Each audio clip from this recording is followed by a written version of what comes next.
Dialed in to Bucks and Brews, you might hear something you can use. like tips on your cash or tips on the suds. You're gonna want to The use smarts of these stuff. because they know the And brews. they know the Bucks, and they know they can't help the stubborn fucks. So listen up, because shit's not funny. Save yourself some Beer money. Bucks and brews. Bucks and Bucks Brews. and brews. Bucks and Brews. Welcome back to Bucks and Brews. Nick, it's a special day today. Do you know why? Yes, I do know why. Tell me why, Nick. Today is our 3-year anniversary of Bucks and Brews. It is our 3-year anniversary. Technically not of Bucks and Brews because we didn't name it for like 4 months. Right. Well, let's say So it's our 3rd anniversary of doing something. podcasting. So, Recording while you were talking on Zoom. Yes, it was Yeah. 3 years of talking on there Zoom. you go. So today's a fun day for me because I'm drinking the tried and true, always the blue Bud Light.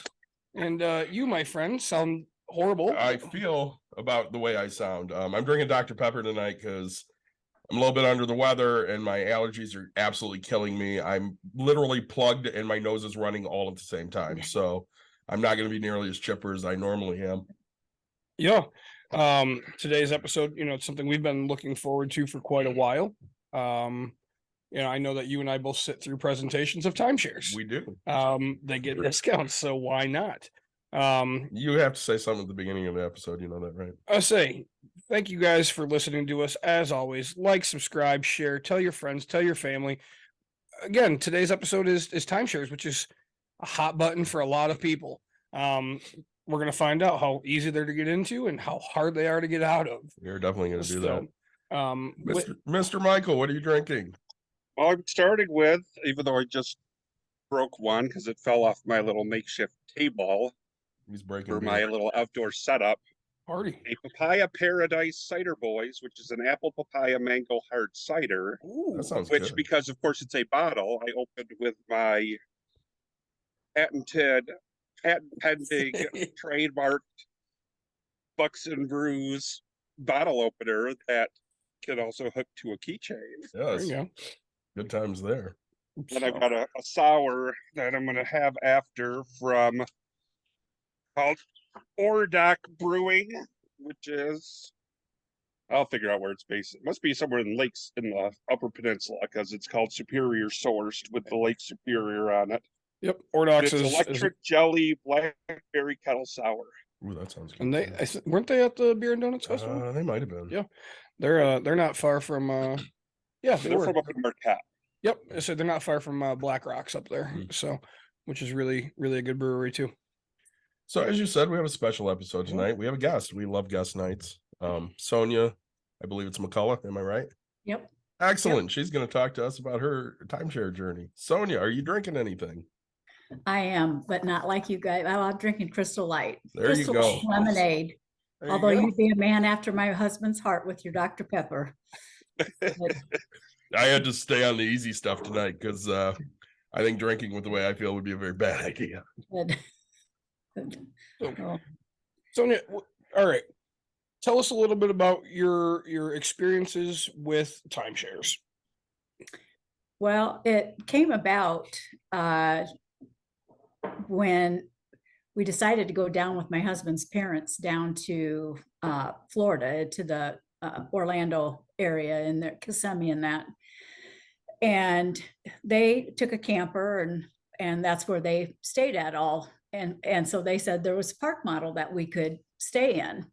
So we got there the first night and we'd booked this thing for 2 weeks. And my son was probably 5 months old and it was a piece of trash. It was like a camper with bunk beds. I mean, it was not what I thought it would be at all. And it was no money back.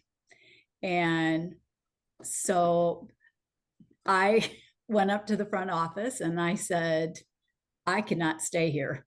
I will not stay here. I said, I can't even put my son on the floor. I said, can't even take a shower and have hot water. So I got my money back. And my husband used to race boats. And so they had friends that stayed over in timeshares in the Kissimmee area. So we decided his folks and us, we would just go and rent a timeshare like you would a hotel. Mhm. And the friends, now they had multiple weeks. And that's fine if that's where you want to go every year.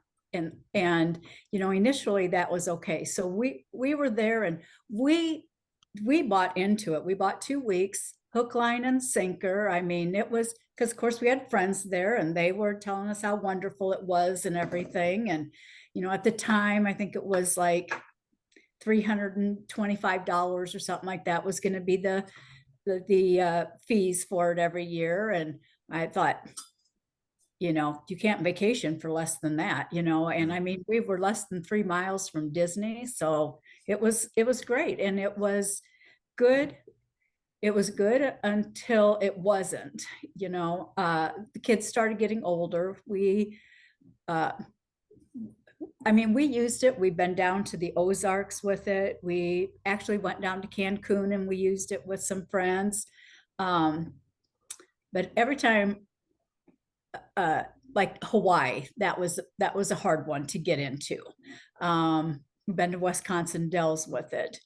So we didn't travel that much with it. I guess we did go out to Vegas one time. That's probably takes care of about all of the outside places of Orlando that we went to.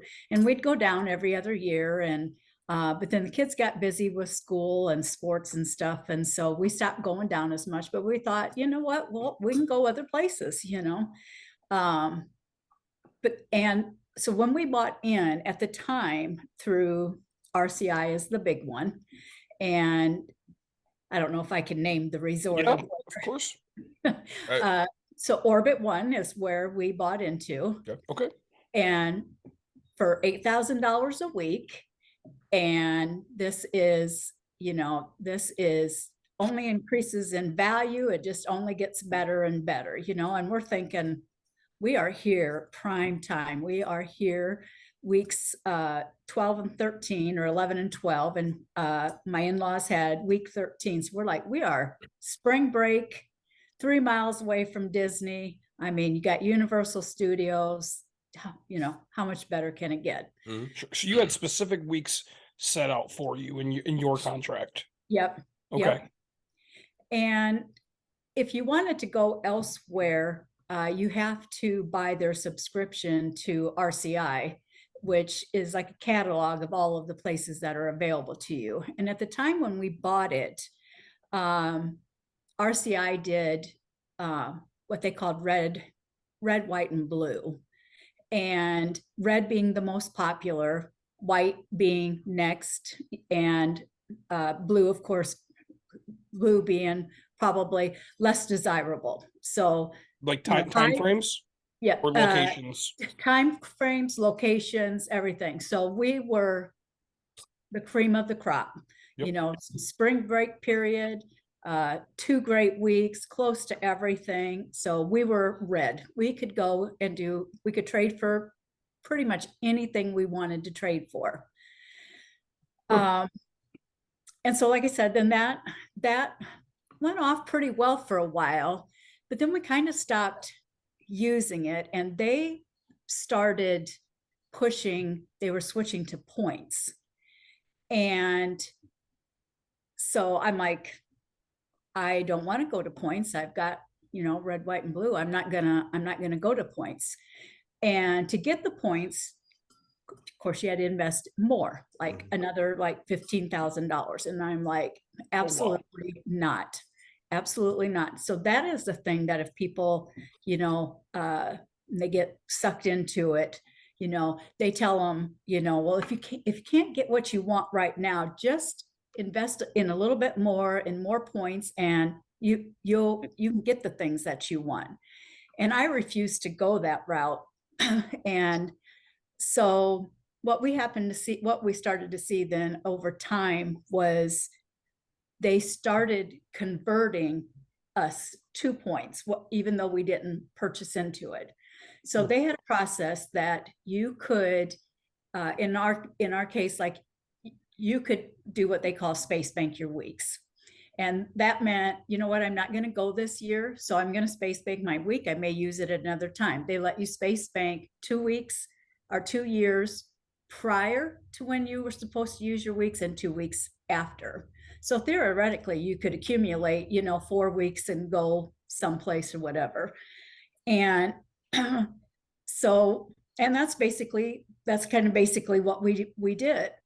Well, then they started, the people that weren't going over to to points, they started converting us to points. So you had to space bank your week at least 2 weeks in advance of when your arrival date was supposed to be. And it was worth the same amount then as it was, 2 years prior if I used it. So what they started doing was, if you space banked your week 2 years out, you would get X amount of points. You'd get, let's just say 50 points for that. But if you weren't sure what you were going to do and you were going to hang on to it, and what you saw was the points went down, down, down till you got to right to the end where they basically became worthless and very difficult to trade to go anywhere. And maintenance fees were going up. I think by the time we got out of that, I was probably paying $650 a year for each week. And how many years? $1,300 a year at the end for it. Oh, it went up 650 extra. It started at 325 for the maintenance fees, and then it went up to 650 about 650 by the time we got out of it. Oh, okay. So it's 650 per week. Yep. Per week. Oh, wow. And on top of that, then if you want to go somewhere else besides the place that you own, you have to buy into the RCI subscription. So that was another, if you bought 5 years, that was another $250 that you had to spend. And in the beginning, when we started out with them, I would space bank my week and I would go to trade it, and I'd ask them, this is where we're wanting to go. This is the week. Do you have anything available? And I guess I'll step back. I had not space banked my week yet. I didn't want to space bank my week till I knew I had another place that I was going to go. And I'd get, well, I can't tell you until you space bank your week. I said, so what you're telling me then is I'll space bank my week. I'm gonna, oops, did I lose you? No, we're here. Oh, okay. I lost your picture. How do I get you back, I wonder? There you are. See our pretty faces. Absolutely. There you are. So in essence, then you called back and you said, okay, this is where I want to go, and this is the week. And I'm sorry, there isn't anything there. Oh.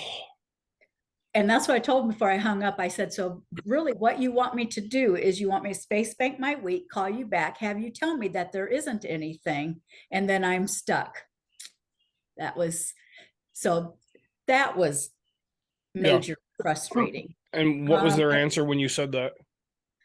Nothing. That's what you had to do. If you wanted to go somewhere else, I needed to space bank my week, because that's the only way it opened it up for them to be able to go and look and see what inventory was available. Sure. They do that purposely. Yeah, of course. Yeah. Yep. They could do anything they want. They do that purposely. Yep. So Weeks was really nice. It sounds like, actually used to work functioning pretty decent. Like, you were guaranteed this week, you were guaranteed this. Now, was it let's call it a unit? I'm in apartments, I guess. Are you guaranteed a specific? when we room? bought in, we bought into two different buildings. And I know that sounds odd to do that because you don't want to have to move when you get somewhere, but being an owner and everything, basically what you did was called down and said, hey, we're coming down, we're using our weeks. I don't want to stay in the units that are mine. I want a unit that I can be in for 2 weeks. And then Orbit One they were pretty good about finding you that. So when we did go down there, we didn't stay in our units, we stayed in other ones. so that we didn't have to move or anything. In Orbit One, I mean, it was nice. It was smaller. The kids were little. It had a small pool towards the back. It had a bigger pool to the front. And I think when I looked it up to do this, I think there was only like maybe 160 units total in it. So it wasn't one of those places that you needed a golf cart to get around in. Sure. Not like Westgate, which is just right down the street from it, you Yeah, know. it's we just that was my last timeshare I just did was Good. Westgate. So But- you do golf cart around there. Yep, yep. And so that's how we ended up, you know, we'd go down there, but it was something, you know, that we just did kind of every other year. And these other friends that were down there, they went every year, you know. So, you know, it was great when the kids were little and school didn't interfere and you could just kind of take them out and everything. And once you got kind of past the, you know, I think down the road they did change their policy where you could see if there was a week open if you wanted to before you space banked your week. So it became a little bit easier. Problem was I still couldn't really find the places that I wanted to go. You know, we went places, but not necessarily where I would have, probably the best use we got out of it was us and some friends between Christmas and New Year's went down to Cancun. And so we, you know, we got great use out of that. And our unit was 2-bedroom, 2-bath. I mean, it had a kitchen, it was stocked, living room. I mean, it had a screened in porch and everything. So it was, the model units are really nice. A person, if they're going to buy one, needs to go ask and see, can I see the unit that I'm actually going to be buying? Because over time, even though you're paying this maintenance fee, does not necessarily mean that maintenance is getting done. And we were literally there, and the ceiling from the floor above us had let their tub run over and it fell into the tub. Nice. So the maintenance just wasn't being, you know, and I know I can be picky, and maybe even more so, you know, at a hotel, I expect that, but at that I expected, you know, a little bit more, you know, furniture without the stains and just kind of disgusting or whatever, you know. I was paying for that. I expected more than if I just went and found a hotel and I pulled in and spent the night. Sure. And you're spending, sorry, was it 8,000 for both or per Two. week that you bought? 8,000 per week. So we spent So 16,000. 16,000. So you spent 8,000 times 52. So $416,000 per unit. You know, is what these people are charging. That It's at a- that yeah. time. Yep. And they can't even do regular maintenance. I mean, you know, I'm buying duplexes, you know, anywhere from I've bought really low, but let's just say they average $100,000 right now, and they're getting 416 per unit. Are you And this was surprised? some of my notes that I wrote down. So if you take that like times 100, let's just forget that I paid $8,000 for it. Let's just start even at the low number. Let's just say you got 160 units, 52 weeks in that unit, and you're each paying $325 to $350 a year for maintenance fees. That adds up pretty darn quick. Yeah, it's $2.9 million. So For them not to do maintenance. now, That's per year of income just off of maintenance. Yeah. and by the end, when I left, it was up like 650, 675. Yeah. So and you said let's just go with 650 because I can do that quickly. And that's so every year they're bringing in $5.4 million On maintenance that- fees that they're That's not the really. maintenance fees. That's not ma- buying paying. it. That's not the $8,000. That's so anywhere from what do we say? $3 million to $6 million is what they. Maintain. Yeah, every year is what these Literally, people you are could bringing in. pay.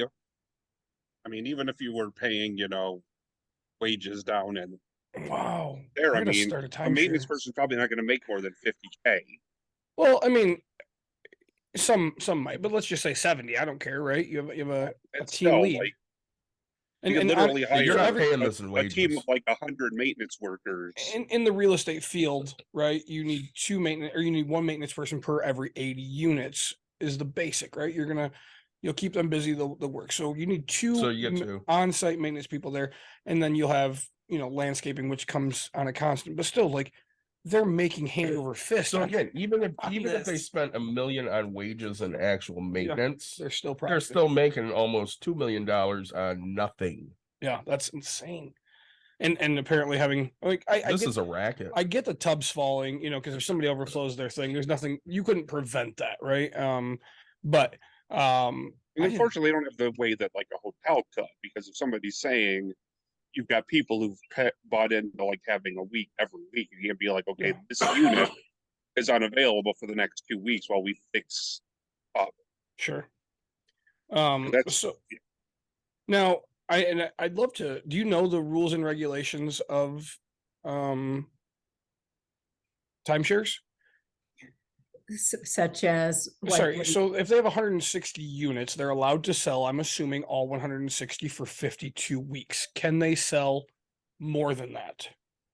like overbooking No. flights. Yeah, can and they stuff overbook? like that. No, No, no, okay. they shouldn't. Well, say They should- because They now with should now not with be the able points, to do that. As I would say, no, it would be illegal for them to do that. sure. They could only sell the number of weeks that they have for units. Okay, I because mean, it's like an Airbnb where you're literally like sharing your unit with Yes. somebody else. I'm Yep. hearing, And I'm hearing, at the time when we started doing this, there wasn't Airbnb or Verbo or anything like that, so it was great for where we were at. Our kids were little, we had a second one, and so it was, you just didn't have those options that you've got now. sure. Um, So how long you owned it for 13 years, I think you said? no, we owned it for, let's see, we bought it in, Adam was born in 87. We bought it in 88. It's a great year. It's an amazing year. Adam was born in 86. 86, 89. Oh, 80. Like my husband's telling me my oldest was born in 86, not 87. So. That's why I tattooed my kids' birthdays on my arms. They'll never forget. So it was 87 then when we bought. Now I got, so I decided I did not want, we got out of it completely in 2017. But before that, Basically 30 years of Yeah. involved Yes. in some way, shape, or form. yes, much more. So that's why timeshares are just like my real, they get me. Anti-passion. going. And so it must have been we must have had it for probably about 20 years. And the kids were older, and we no longer were using it, and we were working it, and we kept saying when we retire, and we can go wherever we want to go, and we can use it whenever we want to, then it'll be a good deal. But I at that point, I was like, I just want out. Sure. And so we ended up, and I can't remember how we did it now. We ended up putting it, or the friends that we went with had a friend that wanted to buy a week. And I said, I'm here. Yeah. Buy my week. So for my $8,000 condo, we did a quick deed. I got $1,000 Oh, wow. Wow. when I sold it, See, okay. and it went to their name. So this profit, this constantly, because of where you're at and the weeks that you've got, and it's an investment.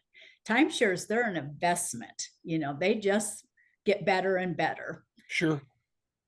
And so we got it. I got out of 1 week for $1,000. Then I think it was Hurricane Maria came through. I think it was Maria. And that must have been like in 2016 or something like that. And I started getting rumblings from a friend. It really hit Orlando bad, and it really hit apparently it hit orbit 1 bad in that whole area. And so this friend started hearing that they were going to be charging all of the owners, the weak owners, a one-time assessment to cover the deductible. And Really? then I about lost it. So all your money you're paying for maintenance that isn't getting used is not going toward the deductible for any And that's repairs. exactly what I said. I said, you have got 160 times 52 weeks times, I've been here for 30 years and you're just now having a disaster and you don't have enough to cover the deductible. I was pretty livid. They were worried about profits, not necessarily their investment. Right. And then you couldn't, if you had a week there, you couldn't go use it anyway because the place had been destroyed. So you're paying for, and you're going to pay for this assessment. And so we had gone down,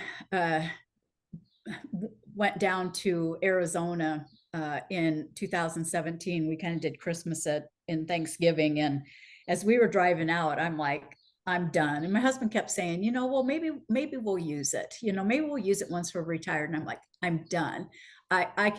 We just got done using an Airbnb down here. I walked away. I don't owe them anything. Yep. I do not need to have this unit. So then it became a matter of finding how to get out of it. And fortunately, I think it's better now. It depends on who you're with. At the time, I just kind of had to make the calls and see. I started researching what I needed to say to them to get rid of it. So as we were driving, I called them and told them that my husband and I were now retired. We were on a limited income and we could no longer afford to use it or pay for it. And we wanted to voluntarily relinquish it, which means I'm going to give it back to them for free. And they can go sell it again. That's what they want to do. Sure. So, okay, well, we need to run that by, the lawyers have to decide if they can do that or not. Don't make your maintenance fee when it comes around next year. Don't pay it, just wait. So after it must have been, maintenance fees were always due 1st of January. So it must have been about February or March. I called them again and I just said, where do we stand on that? And they said, you've been approved to relinquish your week. And I'm like, here you go. And so I got out of it. So you were very fortunate. I was very fortunate. And since then I have research. There are like Diamond Resorts, they took over managing like Orbit 1. Diamond Resorts is a big one. Sure. There's Wyndham, there's Marriott, there's Hilton, there's all of those. Some of them will do buybacks or relinquish them. And now if a person goes and does a Google search and you're fortunate enough to be with one of those, you can probably get out of it. Now, I don't know the more, because when I did it, you couldn't even go out and Google and find who who were companies that would even allow you to do it. But now, did you get paid? I managed to get rid of mine without it costing me anything. Okay. However, there are, if you want to get rid of it, where they may make you pay to get rid of it and pay big bucks to get rid of it. And so, because, I sit through, it's funny, I sit through a lot of these. My wife always wants to buy. We never do. That sounds very familiar. Well, and that's the thing too, when they're selling to you, Mhm. and if you went in there and you didn't have your wife with you, they wouldn't do it. Right. Because if you go back or say she goes in and she's all for it or whatever, but you're not there. And now you go out of the room and you're like, honey, we're not buying that. You've got 3 days, you've got 3 days to rescind. See, they don't want that. So you have to have adequate income and you have to have both parties there who are going to be buying, so that there's nobody can come back and say later, I didn't want that. Sure. But every time they pitch you on, and let's just use round figures just because. So, it's $20,000 and you can have a week or a couple. And it's funny because actually they're just selling like 3 nights now. I mean, they're splitting weeks up. These people are being so crazy.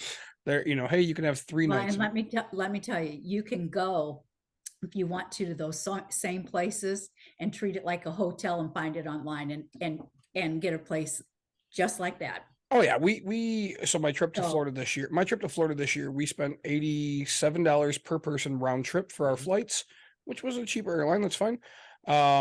Our hotel we did upgrade. I think it ended up costing us $700 because we got the 2-bedroom, 2-bathroom full count. Originally it was only gonna be like 400 and something, but we brought more people in, and so it was $700 at a resort that they actually have timeshares. And so because we ran into people that had timeshares there, and they're like, wait, you paid less than we paid for our maintenance fee. And I was like, yeah, we just hop on, booking.com or whatever it is.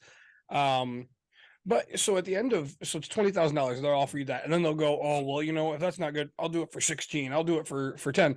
And then, they walk away and talk to whoever and they go, look, we had this one come in and it's yours, right? And they're like, look, you could buy this.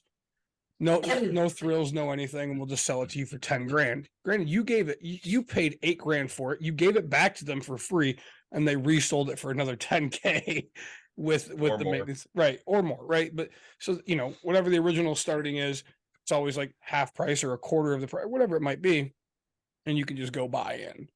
So and then whatever you do, if you say no, I'm not going to buy that. Yep. Hang on just 1 minute. Let me go get my manager. Yeah, of course. And then they come and it is just, I mean, if you've sat through it, you understand. Yep. We did it down in Cancun because we stayed at a different place, but I'm like,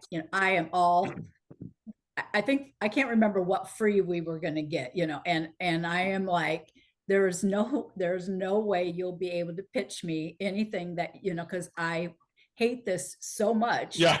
That, and they always tell you, take your free gift back because you're not selling it to me. Yeah.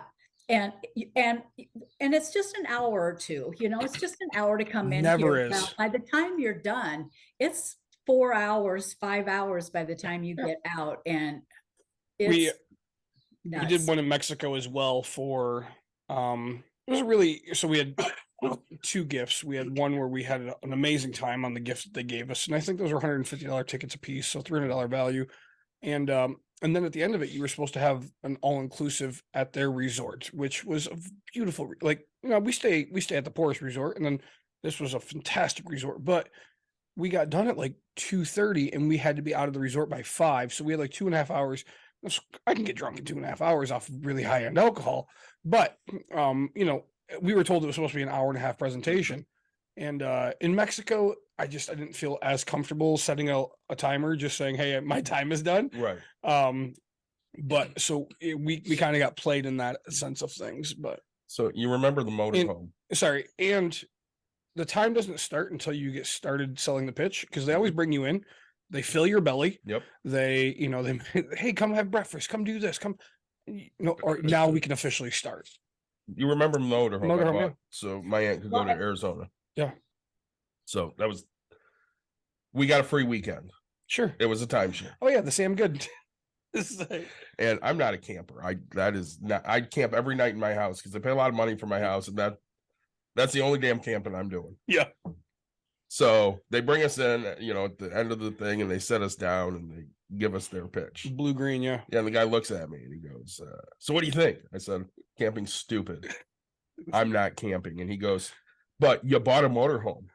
Right. To get my dying aunt to Arizona. Yeah.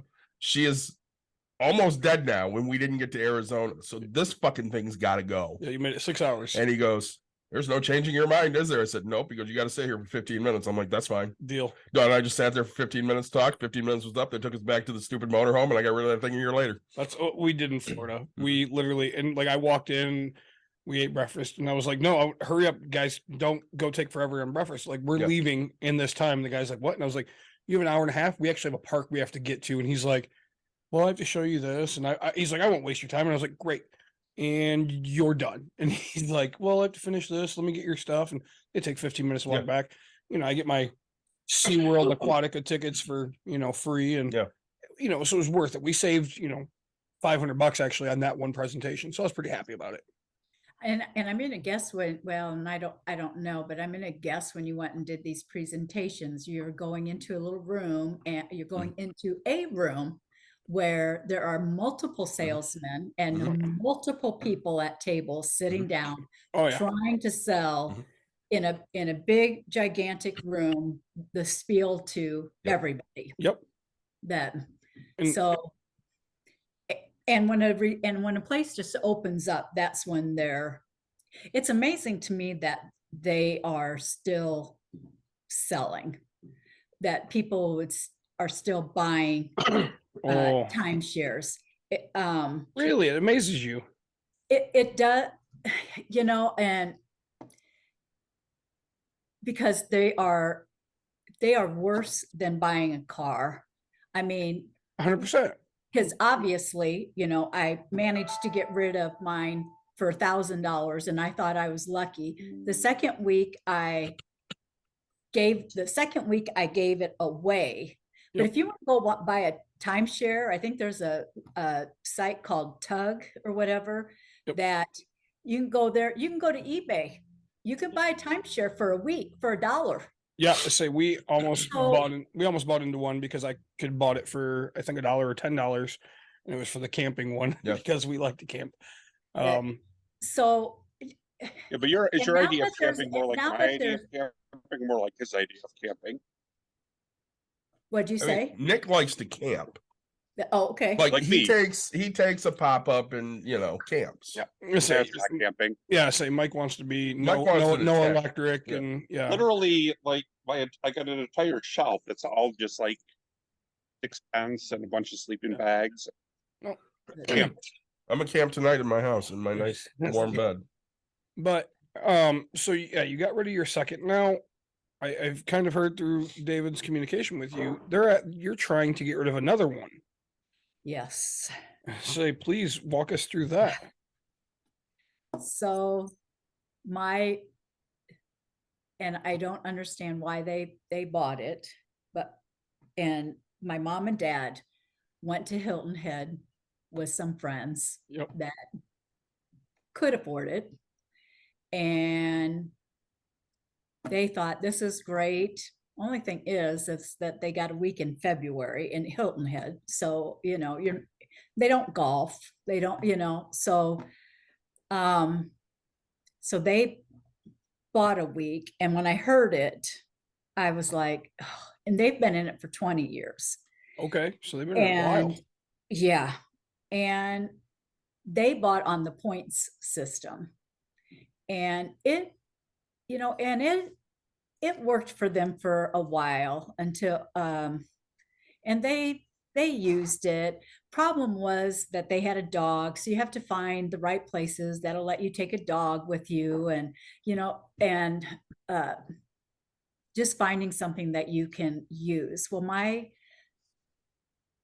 dad, before he passed away, they wanted to get out of it. And then that's the other thing we did too. We had the timeshare and we were stupid. We probably had it for, I don't know, maybe 10 years. We paid $500 to one of those timeshare organizations that will sell your timeshare, guaranteed. Never heard a word back from them. Really? Oh yeah, not a word back after you paid the money. Sorry, so I don't mean to divert you, but Timeshare exit companies. yeah, A actually, lot of them are scams. we'll come back to that. So finish with your mom's story first. Sorry. So my folks were looking to get rid of it, and they said, oh, they were told up at the office it wouldn't be any problem. They're at Hilton Head. This is a great place, same as I'm at Disney, and it's wonderful. You give us $100 and we'll list it, and we'll probably have it sold in less than a year. Well, that happened probably about 3 or 4 years ago. My dad has passed a year and a half ago now. Sorry to hear that. And so I decided, okay, we're going to try and get you out of this. And, earlier I told you, if you're fortunate to get with the right company, you may be able to do a buyback or whatever. I don't know if all of them, if their buybacks are, you pay them to take it back, which that just blows my mind as well too, that I paid you for these weeks and now I'm going to pay you to take it, and then you're going to take my week and then you're going to go sell it to somebody else and make money on it again. So you are like triple dipping, on something like that. And so they paid it.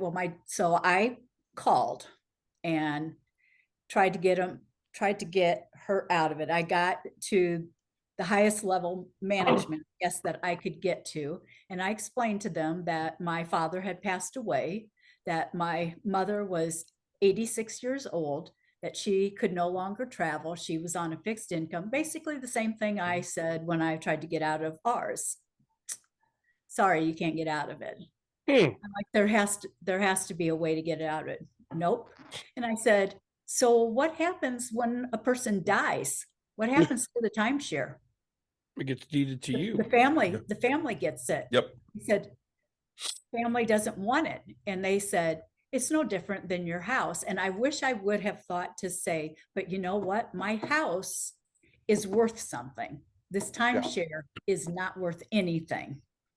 And so people who think this is just awesome and they're passing it on down to their family, it is a ball and chain around your neck that you can never get out. So the company she's with, she's in Hilton Head, they won't do it. And I've tried it again. I've tried calling again and they will not. When my dad died, we wrote a letter, we sent the death certificate, thought just maybe, didn't hear anything from him. So we thought, well, maybe. Well, then this year she got a bill. She got a bill for, and which we couldn't understand, was the year my dad died, a bill for like $55. She's paying $1,200 a year for her timeshare in Hilton Head for her maintenance fees. Wow. And so this year when the bill came around, there was the $55 charge on it, the $1,200 charge on there for this year's maintenance fee, $300 charge for late fees, and then another $25 charge for something else. So she owes like $1,700 on it. That is insane. And it stays with her. And Need somebody to go secretly burn down that entire building for you? that, and they are unwilling to do anything. In North Carolina. What the killer is though, is the couple that they bought the timeshare with, they bought a different week. They called him up, said his wife passed away, couldn't handle it anymore. They let him out of his contract. Can't get her out though. So nothing is consistent. As for me, it doesn't seem like it'll be that warm in that area in February. Maybe that's part of the issue. And that's why I say I look at the timeshares as, I was watching some videos because we were coming back from Arizona and I spent most of my trip coming back trying to figure out how to get her out of it, sure. and looking up all of these companies and, what could I do? And the worst part of it is just that it carries on to the next people. Generation, like it's just a ball and chain. But there's at least a house if you've owned that for 30 years. unless you're in like just a horrible part of the country. I mean, you probably doubled what you've put into it. It's worth something. And if they pass it down, now what we have seen, and I've seen this several places, I think like Clark Howard, I think he's out of Atlanta or whatever, but he has a thing. If you inherit a timeshare, so if you inherit a timeshare, basically what I was reading on it on some other sites was you have got to, so say it comes to our family, it goes to my sister and she doesn't want it. She can reject it, but she's got to file papers in the county of where the timeshare is at, saying that she's doesn't want it. Sure. And so then it passes to my brother then. And he's got to do the same thing. He's got to reject it. Yep. When he does it, now it comes to me. And I've got to do exactly the same thing. And so they say you've got about 9 months to get out of one if you inherit one. And the problem is just that people, they get it and they will at some point want to get out of it. I promise you, they will want to get out of it and they can't. Yeah. Which is Or where at least she's maybe at. they never want to, but somebody who inherits it wants. That, I'm sorry, you said what? That maybe they don't specifically want to, but somebody who might inherit it. Exactly. And that being said, what happens is the people buy it, and if they use it, there does become a point in time where they can't travel. You know, she's 88 years old now. I mean, so even if you buy it and you've got nobody to pass it on down to, you own it. And I finally learned what the word in perpetuity means. You own it forever and down to the next people and the next people and the next people, because it's actually, you get a deed. You own the week, so you can't get out of it. And I promise you, that person that doesn't even have anybody to pass it along to, they're going to become at a point where they are unable to travel and get around, and they want to get rid of it. And if you're with the wrong company, you're not going to be able to get rid of it. And the other inconsistency is they can, if they want to, they could put a lien on your house. They may Yeah, not. at that point they're running credit checks and they're Yep. looking for collateral just for you to even be able to buy it. And where it comes to my mom's case, we're like, you know what? She's 88 years old. We don't care. If you want to ruin her credit, that's fine. Yeah. Not a big deal. So that's the route we decided to go. And when I tried again to get rid of it, and I spoke to the woman, I just said, so basically, I'm just going to just stop making payments on it. Yes. I did not go into and say, would you put a lien on? Because I thought I'm not going to put that idea in it. But the problem is, Or let them actually take ownership, have her move in with you and let her take ownership of their house. well, and you know, if you have not paid it off, what I've started reading is and finding out is, if you haven't paid your condo, if you haven't paid the unit off yet, you can just stop paying on it. Now it'll go into foreclosure.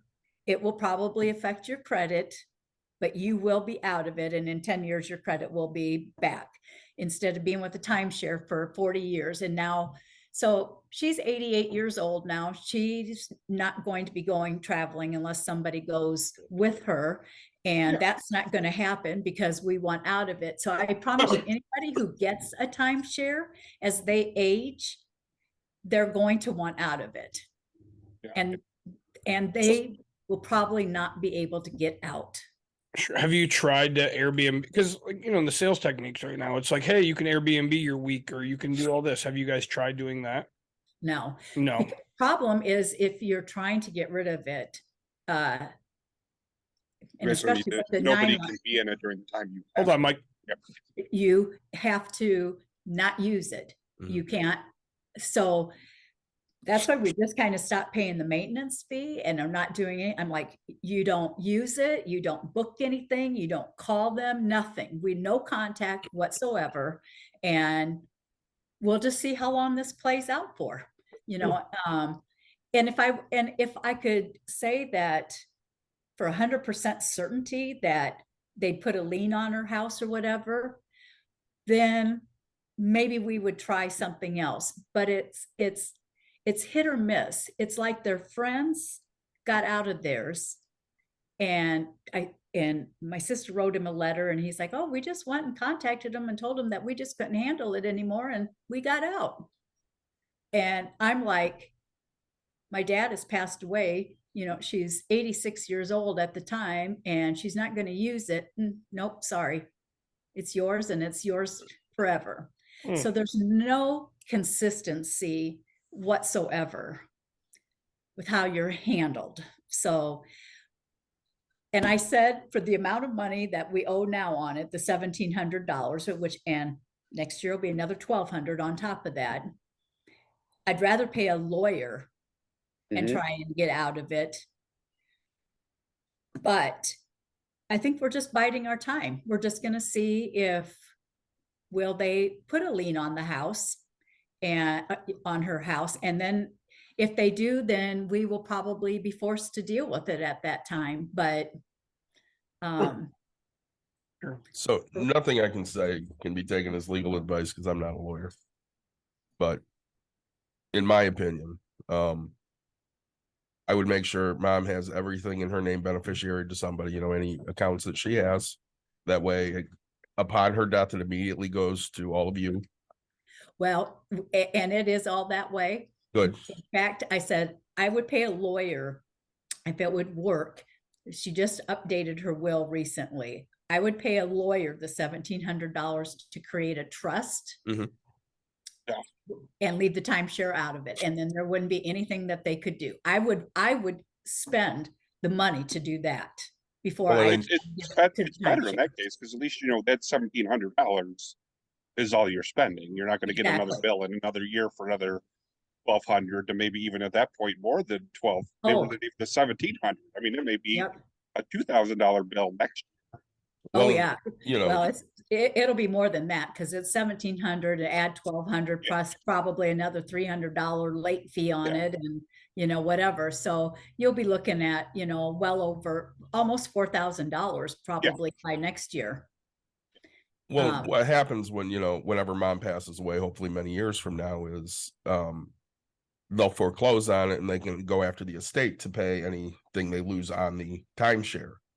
But if everything's beneficiary, the estate doesn't technically have funds to pay for it, so they wouldn't get anything. Now, the house would be a different issue if she owns her house. I would probably, if it was me, have that house also put in all of your names. That way the house can just go to all of you.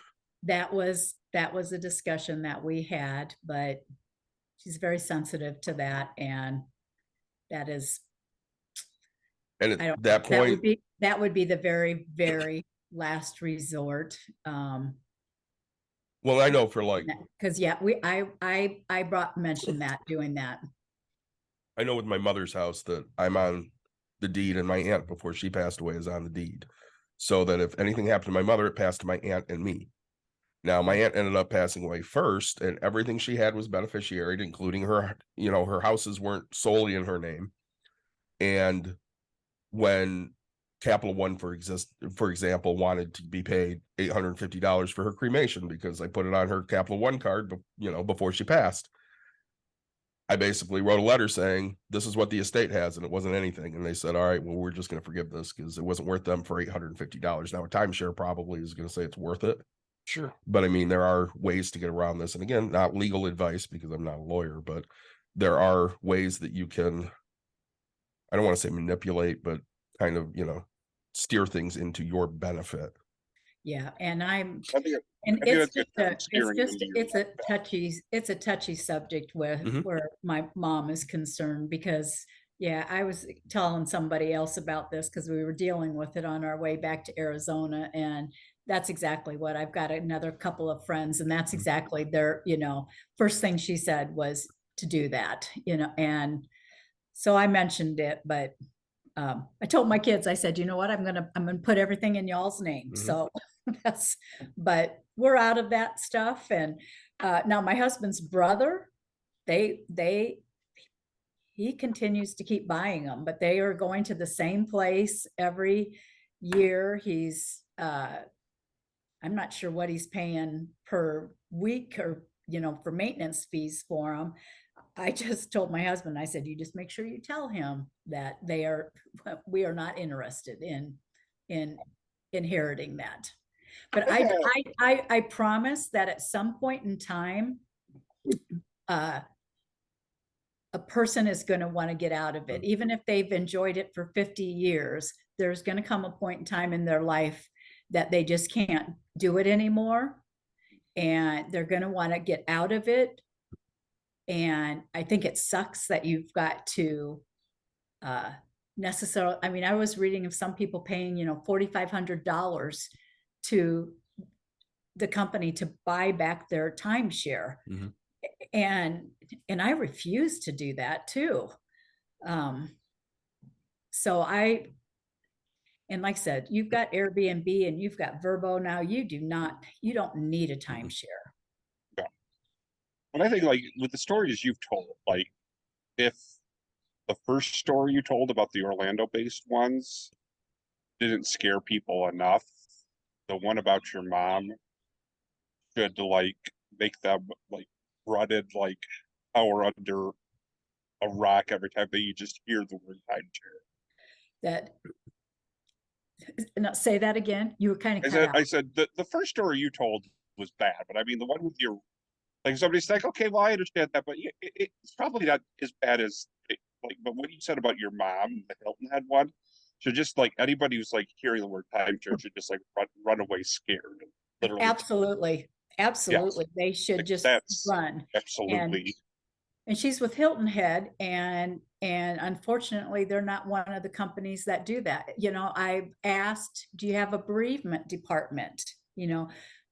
Well, the bereavement department basically is the salespeople. Oh yeah. And so everybody is probably the salespeople. Yeah, it is such a racket in my eyes. I was never so glad as to get out of it. It was good for the little bit that we used it, but like I said, everybody is going to want to get out of it, and I'd be hard pressed that family members. I know my kids have said, we don't want it. When we had ours, we don't want it. We don't care what you do with it. They didn't even mind if they used it once in a while, but don't pass it down to me, so the next generation doesn't want it.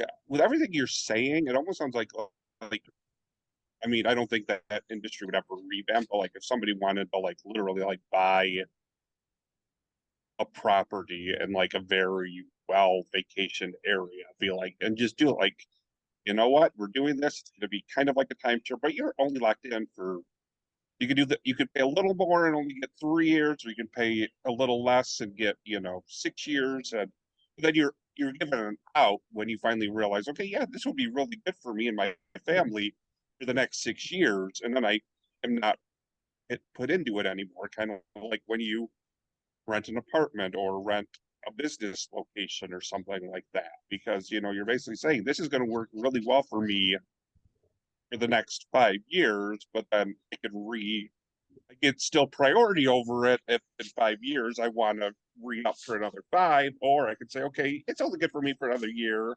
another 2 years, so I'll pay a little extra to have it for the next 2 years. Well, and I mean, I realize our government is like completely broken, but I do not understand why, that was going to be my next step. Was I was going to write to our congressman here in Iowa to see what I could do for her in Georgia and to see if but you shouldn't have to go that far to get out of it. And I don't understand why Congress doesn't get involved with it. I mean, it's the only industry, that I can think of that you buy into it and it's worth nothing the minute that you own it, and then you can't get rid of it. Well, I mean, Yeah, 'cause because there's a difference, because like rental properties are governed by the length of the lease. The- So Right. like, yeah, you rent a property, but once that lease is up, you're no longer, yeah, but you're not renting this, you're owning it, right? There's, Yeah. The only way to get out of your house if you stop and make, so let's say you have it paid off and you want to get rid of it and the economy's down. I mean, you have the choice to sell. If somebody's willing to buy it, you have that. But like, again, this is pure ownership. This isn't a rental. This is owning. The difference but is in a way, it's renting because you're. It's not though. if Like, the difference is this. So your sister yeah, lived in the same trailer park that I did when we were poor as shit. she did. Do you remember how she got out of that home? Gave it away. She gave it away. Yeah. She just walked out and said, "Here, Yep. take it." You can do that with a house. Mhm. You really can't do that with a timeshare Right. because people are looking at that going, "Yeah, that's not worth really the hassle." So they don't want it. And the reason Congress doesn't care is the right people aren't greasing the wheels on that to make that go. Because They're making Again, $6 million. well, that's just it. They're listening to the timeshare companies going, "Yeah, you don't want to take this up. This is not a big deal. We're making a lot of money, and we'll give you some, and just keep your mouth shut." Well, and again, like, Maybe that's why DeSantis and Disney are fighting. He's getting a lot of money you, from the you look at timeshare your people. house. You look at your house, right? I mean, you have maintenance on your house over time, right? Mhm. You have to, but the smart person should budget for a roof, should budget for a furnace, for a water heater, for all of these things. I mean, so they're just taking it and breaking it down. Granted, they're overcharging and making money on top of their money. And then See, not the fact fixing of the it. money is you're paying a company to maintain your house, which is really not much different than having either a condo association fee or something of that nature. And at least with a condo, even if you're part of an association, that's gonna have some money when you decide to sell it in 5-10 years after you finally realize you want something a little bit more than just a condo. Well, again, Caitlin bought that condo. What was it, under 2020, and they just sold one there for 160,000. She paid 132. Yeah. And it's a apartment style condo, so it's not a desirable place. It's not a desirable location. No, it's not like a condo where you have like basically like a half of a duplex or something Right. like that, or And even a whole small house or whatever. well, and with what she has in there, she could easily get 150 to 160 for it right now if she wanted. Again, that's a tangible asset. These timeshares really, even though they are They're not. tangible assets, they're not really tangible assets because, like we've gone over, the payments never go away. They go to your kids and they go to their kids' kids, and Yep. they literally will exhaust everyone in your family to push this on somebody. Me, it's predatory the same way payday loans are predatory. Absolutely. And they 100%. literally are putting you into a loop where you either are paying a whole lot of money or you're losing a whole lot of money. Correct. And again, it's like any other high sales technique. Mike, you and I know, Nick knows because he sold Kirby's, we sold Filter Queens. You get in the house, you show them how great it is, and they're willing to spend $2,000 on a fucking vacuum. You got them there, they're captive. You're not leaving until you get a yes or a no. And you got to show them everything you got to show them because, people are polite. They're not going to kick you out, even though they should. I mean, I kick I've had people out all people. the time. I had people when I was selling Filter Queens who kicked me out because all they wanted was their free gift, and when Yep. they knew they weren't getting their free gift until they listened to my entire spiel, then like just get out of my house and don't even give me the free gift. Yep. But no, I mean, to me, it's like, and you and I had talked about this day, I think when I was hanging out for my birthday, and I'm like, this is kind of like, I mean, some things from like some of those 90s comedies don't hold up, but like the friends where they're like, they joined the gym and then they wanted to quit the gym, but then they wanted to go to their bank and stop paying for their, it's like the same thing. They keep things from you being able to just put the timeshare. Yeah, they want to make it extremely hard on canceling it because they still want their money. Mhm. So they make it almost impossible to ever get out from under it. That way they don't have to worry about, having unsold units. So, It didn't sound like you guys had too many issues with getting the, let's say, locations and times that you wanted. Am I wrong in When what I'm we, saying? when we were buying into Orbit One was, it was still in, I don't want to say development stages, but they had just finished developing it and that, and so their units were all available. I mean, they were selling and everything, but they were relatively new, so they had a lot of, and it's basically like just picture setting up a table by the pool to sell to anybody who'll come by. Okay, I've sold all 160 units, all 52 weeks. Pick up, let's go. And now whoever is managing it or whatever is really no longer managing it any longer. They just go to the next place and, start selling, units there. And then the worst part of, we actually have friends down in Arizona who bought a timeshare, and they have bought points. They got talked into, as what I said earlier about, well, if you can't get what you want, if you invest another $10,000 or $15,000 in it, you'll get more points. So then you can really go to the places that you want to go to. They had to file bankruptcy to get out of their timeshare. Yep. It sounds like even like the first handful of years you were using it, I said you were able to go to a lot of places you wanted to go to would have availability.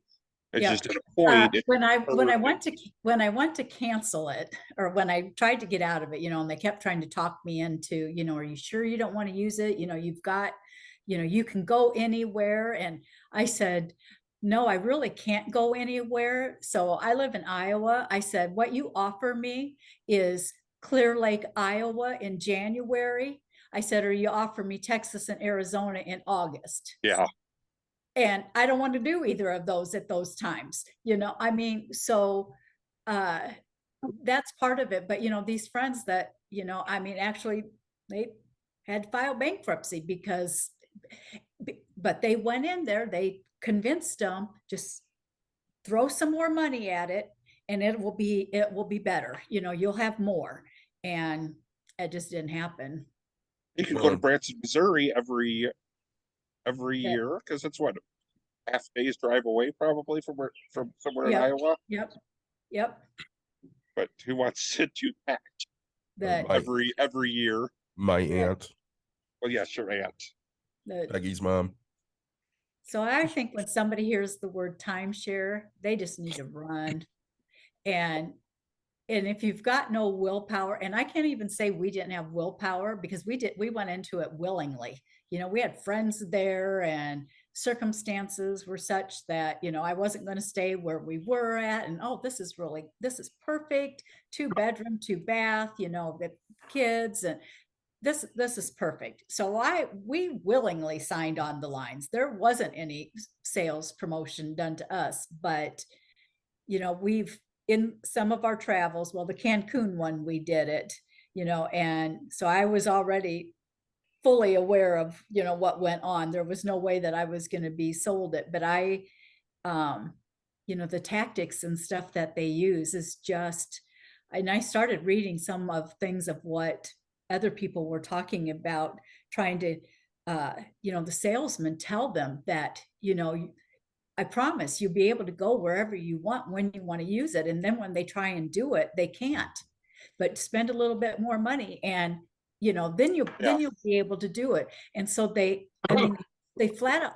And some people, I went to the Better Business Bureau on the one that I'm trying to get my mom out of, and I think there was 129 complaints, like in 3 years, and maybe 50 were resolved, but people were writing and saying that they would get home and they would tell you, don't worry with the finance, we'll help you with the financing, and you would sign paperwork, and then they'd get a credit card at home. Mhm. And what they did was, so we paid $8,000. I'll use me as an example. instead of me signing a contract, I signed opening up a credit card, and that's where they put my money at. And so now I've got timeshare, and I am paying on a credit card that's charging that I never knew I signed up for in the first place. Yeah, now you're paying like 27% interest. Exactly. And so it's just it's unbelievable. And there wasn't just one story that I was reading, that multiple people were saying, they had no idea what they signed up for. They didn't understand, why did they get a credit card in the mail? And I mean, so the sales tactics they are just crazy. It's so wrong. It's so wrong what they do. Well, and we briefly touched on like timeshare exit groups, and you hear commercials for them all the time, especially, me, because I listen to sports talk radio. And, get with us. We'll get you out of your timeshare guaranteed. You touched briefly on that, and I definitely want to hear what your experience was with that. But, when I started looking into it, a lot of these companies are kind of fly by night. They take your money and then they just kind of close up shop and you never hear from them again. Run. If you hear that, there was one, I think it's the Wesley Group or something like that, that is an exit timeshare. And I thought, well, maybe I'll check into them for my folks, So I called and I got somebody to talk to, and they started telling me everything they would do. And I said, well, I want to know, am I paying you up front? And they just kept kind of circling around and won't answer. And I said, I want to know if I'm paying up front, because if I'm paying up front, I'm not doing it. I'd be happy to do it if you get rid of it and I'll pay you after the fact, but I'm not going to pay you up front. Yep. And so, and I think the Wesley Foundation or the Wesley Group or whatever it is, they are a big one that advertises. And that's who I went to trying to do this. But same thing, if they want your money up front, just run, because you will not hear from them again. Mm-hmm. Yeah, and And that's it's sad that my folks gave Hilton Head $100 and they were told, oh, no problems, you'll sell it. And you know what? They didn't sell it, but if you go and ask them again, if you give them another $100, they'll work on. So every year, that you don't sell it, you pay them to try and, keep selling it. It's not that it's, we'll work on this for 15 years for that $100. It's not. It's like, well, we worked on it for a while. If you want to continue to keep trying to sell it, give us $100 and we'll be happy to try and market it. Well, it's not in their best interest to sell marketing it, those. or are they just holding on to it and being like, it's kind of available, and if somebody comes, we'll mention it, but we're not going to actively market it? That's what I feel like, but that's exactly what they're doing, because there's no benefit for them to sell it. They already have your money. Well, and then the thing of it is, when I initially, the first time I wanted to try and sell hers, after my dad passed away, I could sell it on my own. So I said, okay, so I'll find somebody and I'll sell it to them for $1 then. Well, with the company that she's with, oh no, you can't do that, because they get a percentage off of the money that you sell it. So I had to sell it for at least like $3,000 or $4,000, because they got like their cut of it, even though they didn't do anything. And I want to say something like 40%. And that may be too high. So I couldn't sell it for $1 myself, because I also had to pay them, even though they had nothing to do with it. Yeah, they at that point just have you over a barrel. Yep.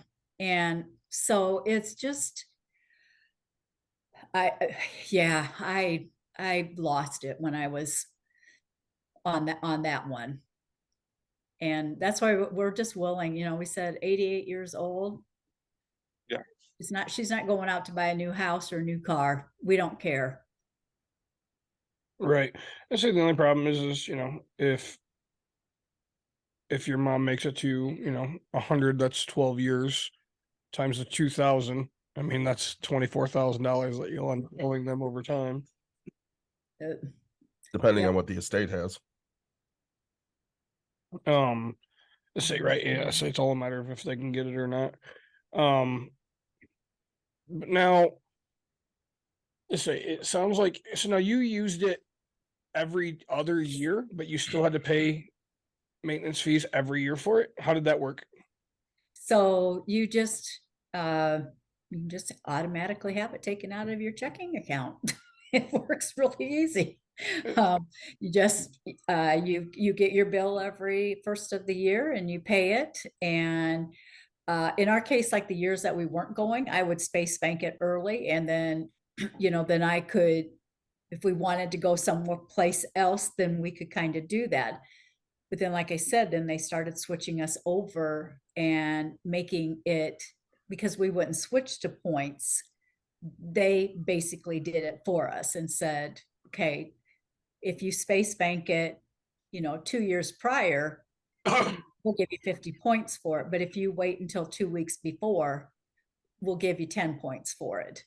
And so the in between years, I don't know if we go someplace, or the kids were little, we may have gone to Wisconsin Dells, and like I said, we went down to the Ozarks, and one year we went out to Vegas.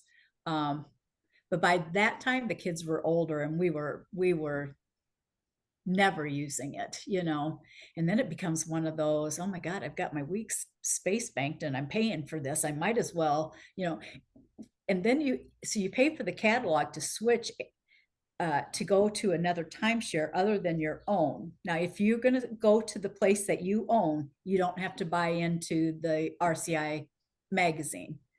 But not only do you, if you want to use it somewhere else, do you need the RCI magazine to be able to do it, but then you pay a transfer fee, because I'm going to go from one from my home place to someplace else. So there is another fee to pay on top of that for me to go to someplace else. But I'm making a killing. So they find a way. They find a way to make money with you from you, pretty much no matter what you do, whether you're using the property you've purchased or whether you're trying to just go to somewhere else in their catalog. So Yep. out of, because you mentioned when they moved to points, like I didn't realize a lot of these properties were owned by a lot of your larger like hotel chains as well. Like if you had points for, like, I think you mentioned Wyndham, did those, like, if you were just like on a general, like, oh, I'm going on a business trip and I stay at a Wyndham hotel, did those points all go together, or are these points strictly, okay, so they're strictly for the actual timeshare? So you Timeshare, like, yep. get bonus points by staying at like a hotel, like when you're just doing day-to-day, I can't even say day-to-day traveling, but just like normal course of the Business year. travel or vacation travel. Yeah, I'm going to stay here. And so I can, maybe I'll get 1,000 points for staying here, whatever, added on to what no, it doesn't work that way. Okay.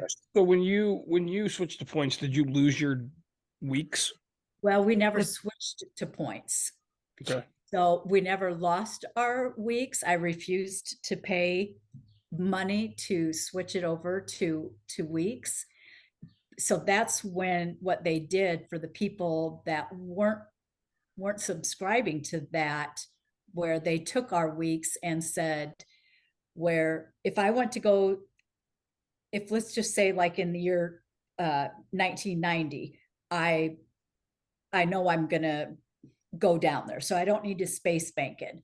Let's just say 1991, I know I'm not going to go down there because I'm going every other year. I could have space banked that in 1989, and it's all good. Or I could have spaced it 2 weeks before I was supposed to be down there, and I still had all of my credit, I guess, if you will, because my red week had a good week. It had a good location. And so it was still worth the same value 2 weeks before I gave it up versus 2 years if I gave it up.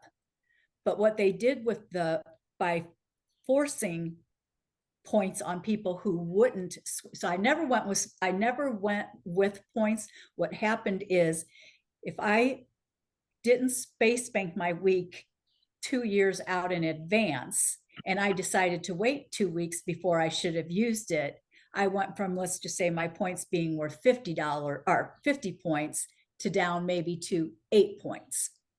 So that's how they got you. And so your selection of where you can go decreases, because now you've been told you bought this place and you've got great weeks and you're in a great place and it's desirable and everybody wants to go there. But then what they did, bait and switch, now I can't use it because this is how they're handling it. You didn't want to go to points. You didn't want to pay us an extra $15,000 to switch to points. We've got another process now. Because I have friends who, the ones who actually set me up with my ex-wife, who had, I don't know if they still do, but they always had a timeshare up in Traverse City, which is probably one of the biggest vacation destinations in Michigan. I mean, that's an area where over the holidays is always busy, but they're like 2 weeks that they purchased. One is in like April and the other is in like October. So it's kind of prior to peak season, or just prior to, or just a little after peak season. I mean, it's not bad, because at certain time, like in the later one, it's kind of when some of the fresh wine is coming out of the wineries and things of that nature. But still, it's like you're still limited to that. There aren't a lot of other places in Michigan where you could probably afford be able to have a timeshare setup, because no other place is that always going to be consistently vacationed during the peak vacation season in Michigan.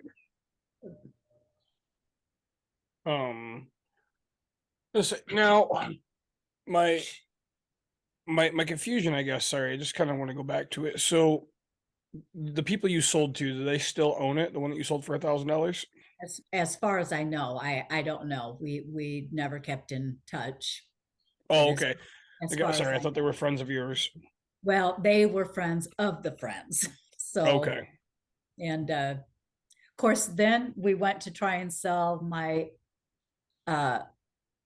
husband's, my in-laws, and actually my brother-in-law did use it for a couple of years after they had both passed.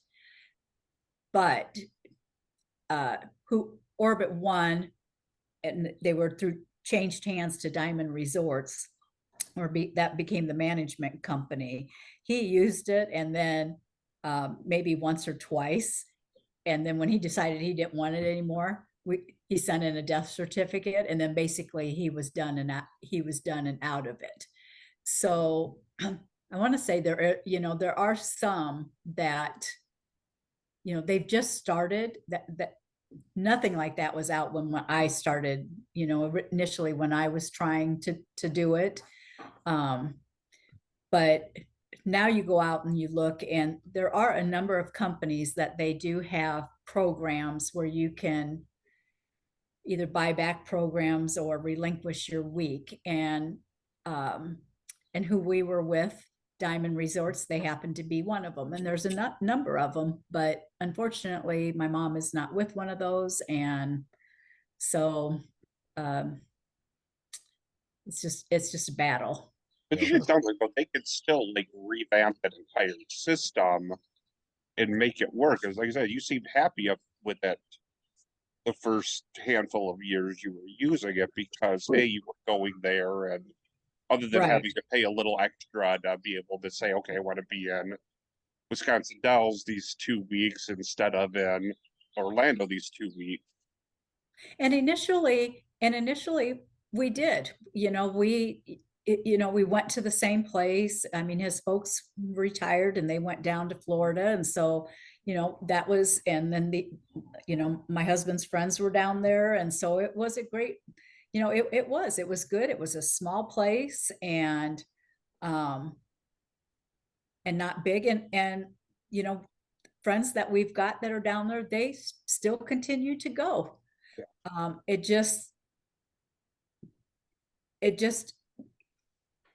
for us, it just became something we didn't want to do anymore, or we couldn't get where we wanted to go when we wanted to go. And I was tired of paying the money to not be able to utilize it the way that I wanted to. Sure. Well, it sounds like they really like shot themselves, but at least when, I mean, again, Diamond Resorts kind of help you with when you wanted to get rid of it. But when they moved from just having that red, white, and blue to having the point system, where like I said, when you were red, white, and blue, you were really.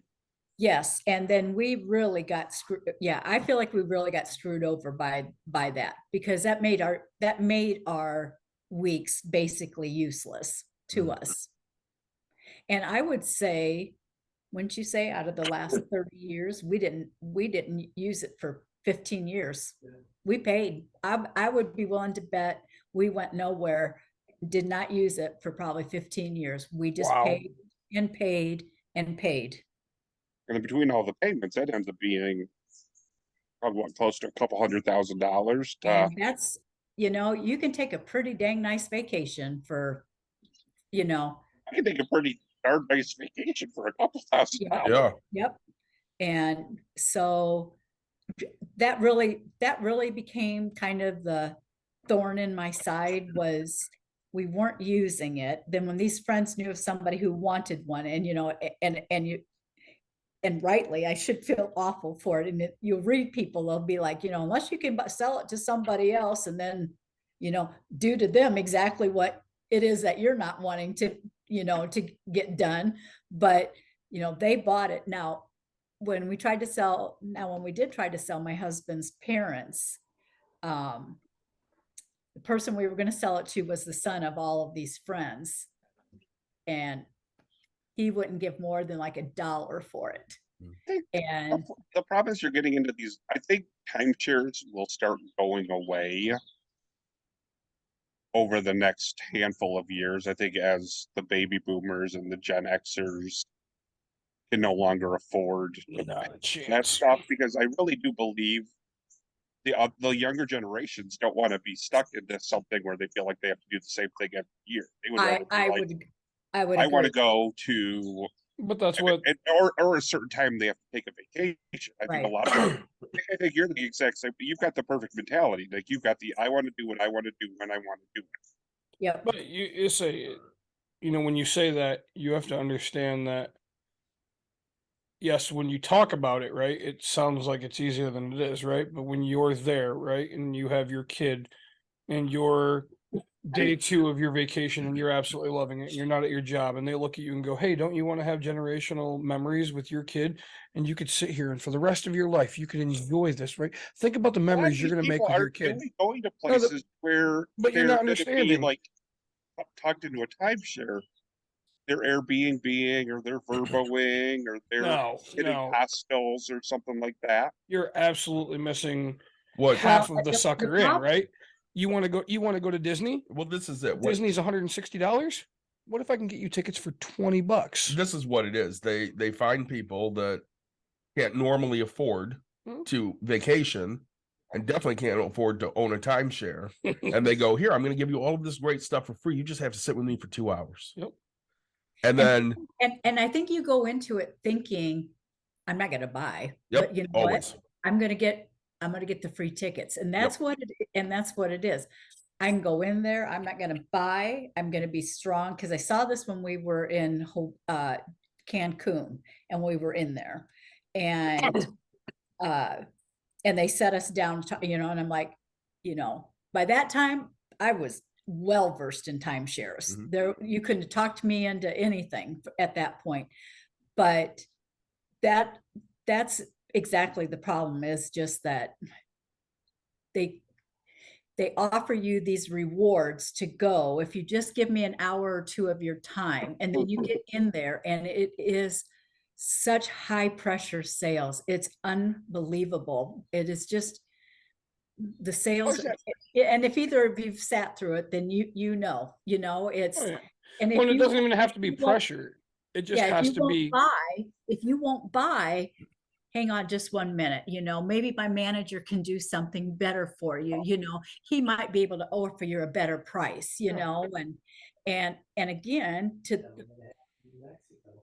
yeah, It's handling objections is all it is, Well, right? again, the number one sales technique is always be closing. So you don't ever ask them a question you don't know the answer to. You don't say, do you want to buy this? Right. You say, don't you want to have a nice place to take your family to?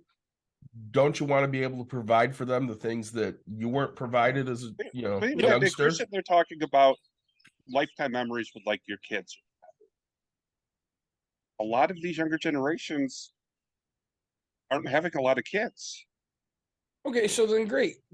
Hey, but I you're really you're think with this your will fix significant other, right? Oh, I work with a lot of people your age, and nobody I know has ever gone to like a timeshare. Like I'll ask, like, how was your vacation? What'd you do? Like they'll never be like, oh, we decided to buy a timeshare. They're literally like, we went just kind of, got a really cheap hotel by the beach and just hung out at the beach. They are not looking for these high-end resorts that are going to give them. You do it. I mean, you don't do it from a financial perspective, but you go in there like, oh, I want free stuff. They're like, if somebody wants me to sucker me into buying something, I'm not going to deal with that. I'd rather go drink 10 beers at this bar over here for the next 5 hours and go sit there for 5 hours. Well, and again, neither one of you are wrong. I agree Yeah. with you, Mike. It's going to be a much lower percentage of millennials and Gen Z that are like, yeah, this is a great idea. There will, like you said, still be people out there that are like, well, I can't afford to do this, but they're going to give me free stuff. I'm all in. Oh yeah. Or I mean, we're from Michigan, right? It's cold. You're in Iowa. I mean, it gets cold. When you see it on TV, when you get it in the mail and it just says 5 nights, Florida, $99. All you have to do is pay. And you hop online, you're like, man, my flight's only $100 and I can go to Florida for $100 more and my room is paid for. Great. All I have to do is give them 2 hours. You know what? I could do that. I'm gone for 5 nights. Like this is this is sales, like plain and simple. It is sales beyond sales. Like you say, hey, they're not going to want to go to the same place. You're absolutely right, Mike. I don't blame you for not wanting to go to the same place. You know what? Great. Make memories in so many different places, and that's what your points can do. Your points can get you to anywhere in the world. You want to go to Paris? You're going to get engaged in Paris. Tell you what, you buy that today, and your memories will last forever. Again, it's literally just a sales technique. Let me ask you this. We've had Vanessa on many, many times. Many. Vanessa loves Disney. Loves Disney. If you tell her that she could spend a week down at Disney every year, Yeah. you think she's buying in? 100%. Absolutely, she is. And she's smart enough, and not to say that people who buy timeshares aren't smart. She's smart enough to know this is probably a bad investment. Now, But she's sitting there looking at it going, oh, you mean I get to be at Disney for a week every year? That's fabulous. I want to do that. yeah, of course. And when you're there, it's completely different, right? Again, you're filled with emotion. You're filled with all this. And all it takes is me to figure out what your emotion is, right? Like all it takes. Oh, hey, you said you bought when your kids were, 5 months old. It takes, do you want your family to have memories? Now you're sitting here going, oh, okay. Well, you and your husband, you're retired. Wouldn't you love to just go travel all over? You could do that with these points and anywhere you want in the world. Hawaii, you guys are talking. Well, yeah, I don't blame you for not going to the same. But again, everything is handling objections. That's literally, this is what bugs me is people don't understand because I mean, right, I get so mad that my kid can't sell candy bars at school, right? Like, Oh my God, that's the easiest place to sell candy bar. right, I used to buy boxes of candy and just fucking sell them at school because for extra money. right, but like all I'm saying is they're taking away this, but there's other people who are willing to go learn this, right? And the people that make the most money are in sales. It's plain and simple what it is, right? And sure, yeah, there's other aspects of things, but sales is what is one of the number one. I mean, pharmaceutical. Look at the reps on that. They're making big money. Again, all that matters is handling objections, right? No matter what you say, you can object to it, right? No anything. Oh, hey, you don't like the rainforest? Great, go to the desert. Oh, you don't like the heat? Great, we can put you up in the Wisconsin Dells. I mean, you're literally the epitome of a person that should buy one because of the places you've traveled and the memories you want to make, right? And the hard part is just getting out of them. And I don't know. I don't think that I'm going to see them going away anytime soon. I don't think they'll be as I popular think as they at a once point were. they'll have to rethink their stance on this being a lifetime investment to being more of like I like the idea. I think that Nick said, I think it was Nick said it. If you had it and you said, I'm buying into this and I'm buying in for 5 or 7 years, you know, Yeah, it's Mike. Yeah. okay, and Nick you would know, actually want you to pay for the rest of your life. yeah, Oh, and you know, 100%. and you kind of know, and you know, so you experience it, and it either works out well, and if you want to continue, then you go and you do it for another 5 or 10 years. It could be a you know? very long-term profitable thing that No. isn't predatory if they were just willing to not be predatory. Oh, let's say the idea of this is predatory, right? Like they wouldn't be around. I mean, think about it. What he's saying is you could make it so that it's not predatory. No, I mean, And still make a lot of money. But I mean, because I Sure, guarantee there's you always a people would get potential. the same amount of money per You know, year and well- per month even if they knew they were only stuck into it for 5 to 10 years and knew at that point they could reevaluate and things like that. But I mean, that's the hard part. When you're stuck into it for life, and it's very difficult to get out of that lifetime thing to the point where, even like you said, Sonya, like you and your husband pass away, well, like not for you guys anymore, but like your mom passes away, and then it's got to be like 9 months to maybe a couple gotta- of years We got to before jump each of hoops. you and your just to- siblings say, "No, we don't want it. Just get rid of it." I Yep. mean, that's still insane. I mean, It is to think that we'd have to jump through those hoops Yeah. to get rid of something that we like never you're wanted. suffering the loss of a parent, and now you've got to Yeah. jump through hoops to not pay an arm and a leg for. And I know I said to my folks several times, I'm like, y'all heard me say that I would never do this again. What And you were only what 10 years in. possessed you? And in their case, it was they were with friends and they could afford to do it. And so, you know what? They had a good time and they bought, you know, Yep. they may not have even had to been pressured into it, you know, but I just said, what did you not hear me say, you know, about not buying a timeshare?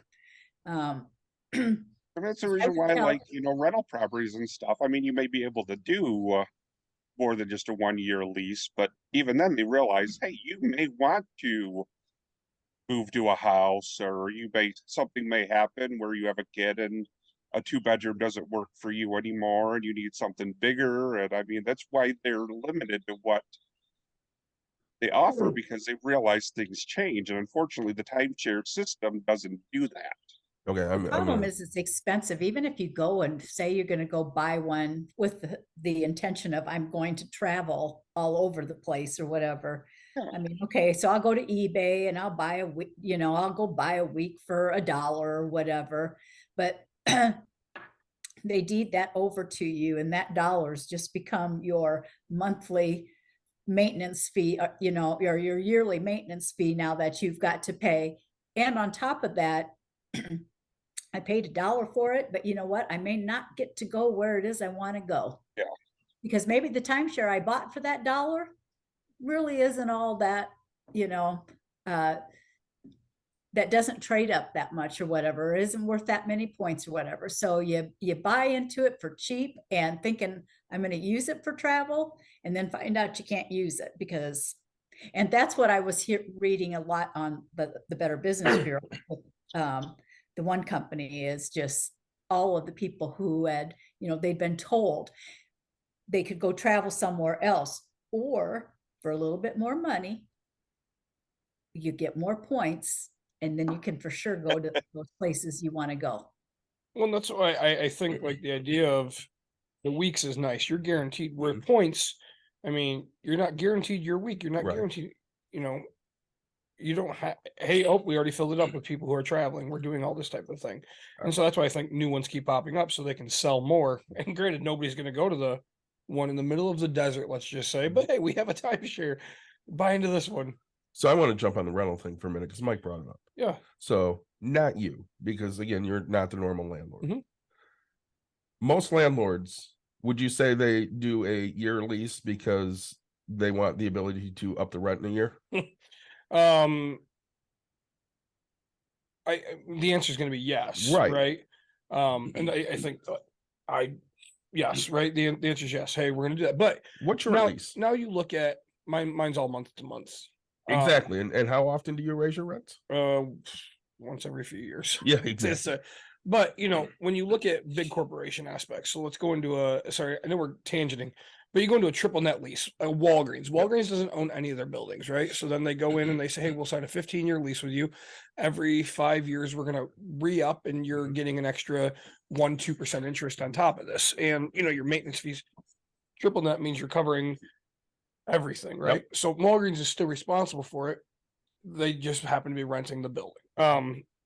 And so they're responsible for everything. So like that's a possibility. You know, we could sit here and debate on, you know, hey, a 5-year, a 6-year, a 10-year, whatever it is, like, but then that company has to go resell, right?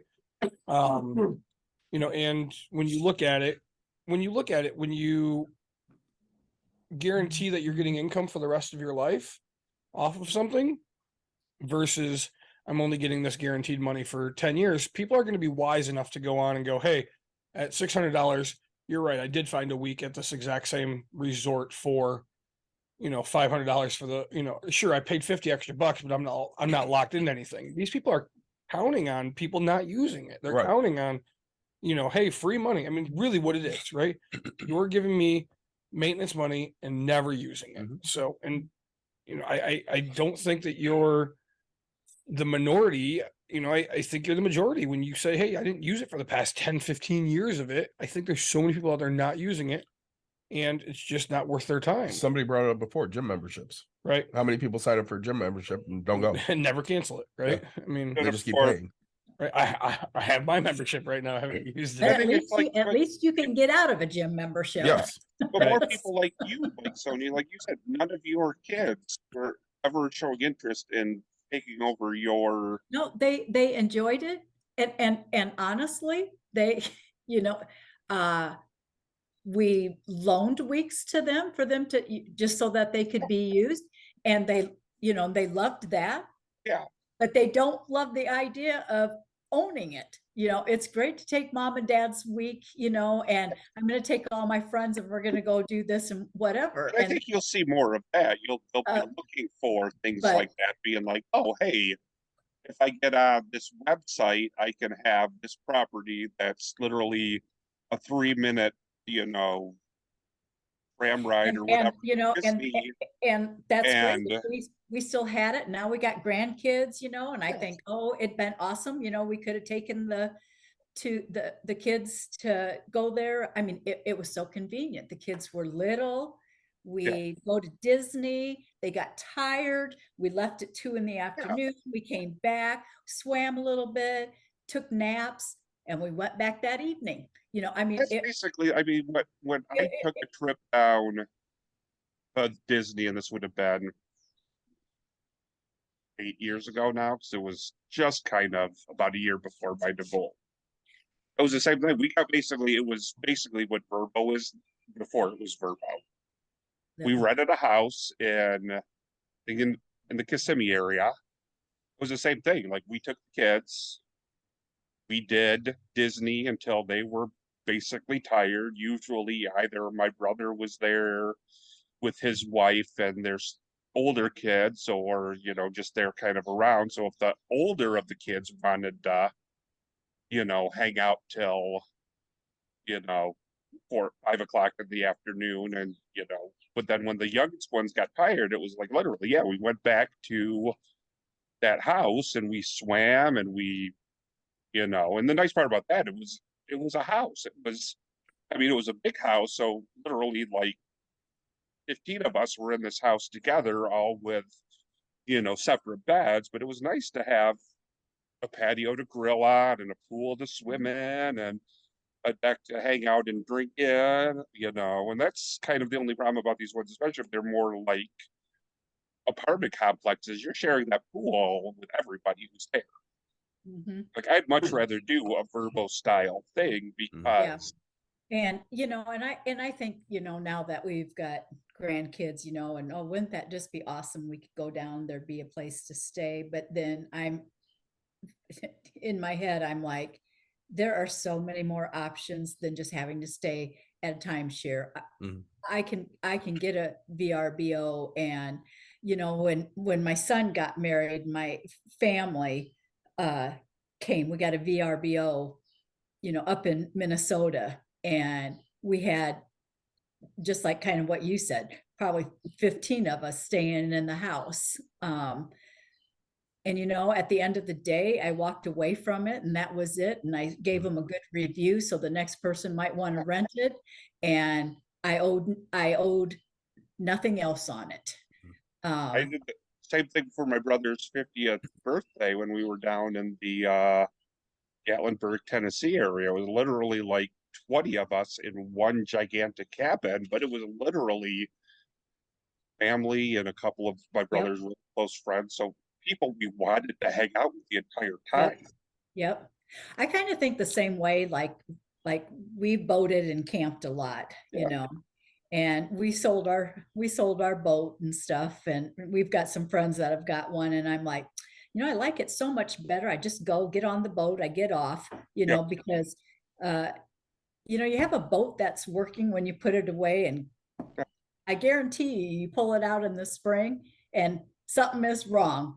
And if it means I can go with you and pay for some gas and help you wipe it down, I'm all for it. The same. I've got an aunt and a cousin who live on a lake. And they're separate, same lake but different properties. And then, my sisters in-laws have another, property on a lake. It literally is. It's the same thing. We just go hang out and say, hey, here's $30 for, gas for your boat for, the day we were here. I mean, so I like going up and, crashing at Nick's house for the pool. I mean, I don't have to deal with it, but I'll throw, if Nick said, give me $100 a summer to help me pay for the chemicals for my pool so I could come, hang out at his pool 4 or 5 times a summer, I would give him $100 for it.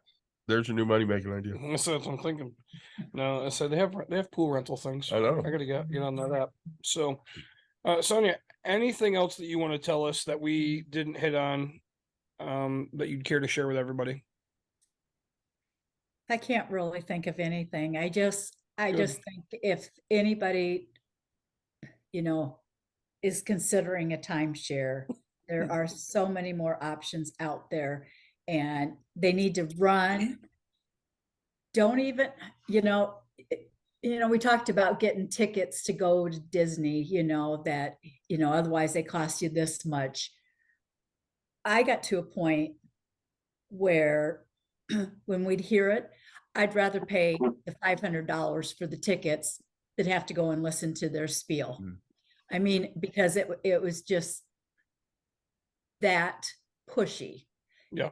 And especially then with your experience, so much of it is only half truths. Yes. I think half might even be giving it more credit than what it's And I was trying to be a little more. I was trying to be maybe truly toward the more do, positive side of the ones that maybe aren't as story as So the only thing I had real quick before we end this is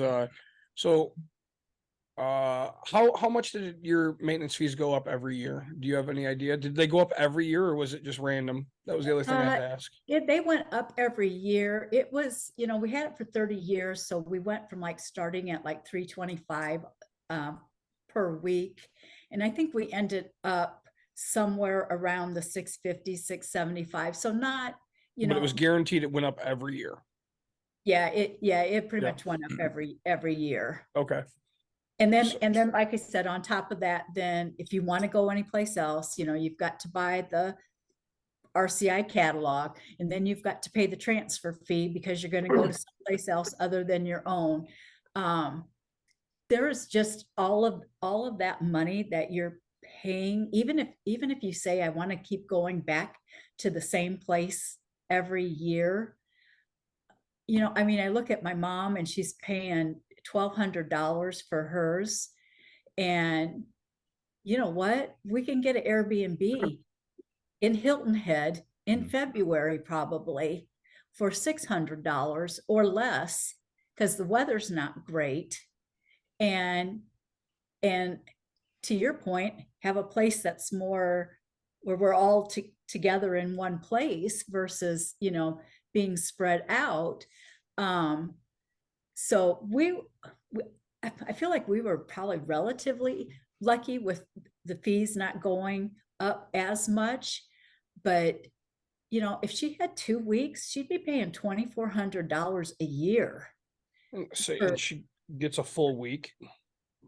And so it's just what I'd say to anybody is if you think you have the resolve to go in there, it's not as easy because they really are. It's to the point that you made.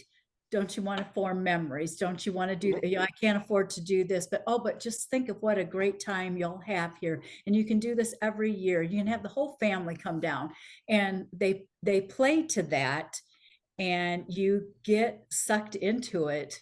And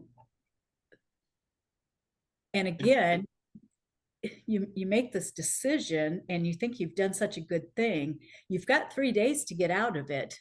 Yeah. But not very many people take advantage of it because they think, well, they just done this great thing. Well, they catch you early. Well, in your enough 3 in your- days, in you're your probably still on week that you're vacation. there, so Probably. you're still having a lot of fun on day 3. Yep. Exactly. And then, as I said before, you can't, they wouldn't sell to you if you came in on your own and then you said, yeah, my wife, she stayed back because she didn't want to come. They wouldn't Because sell. they probably got messed up by it too many times when they first started out, because they were like, oh yeah, sign up for this. And then then you said somebody was, either the wife who wasn't there or the husband who wasn't there was like, no, we're not going to do this. And then they're Exactly. like, crap, now we're. so I would tell It anybody, may not cost them any money, but it looks bad on their numbers. Your mom, she's at the Westland in Hilton Head. she is at Southwind. Southwind 2 in Hilton Head. It didn't pop up.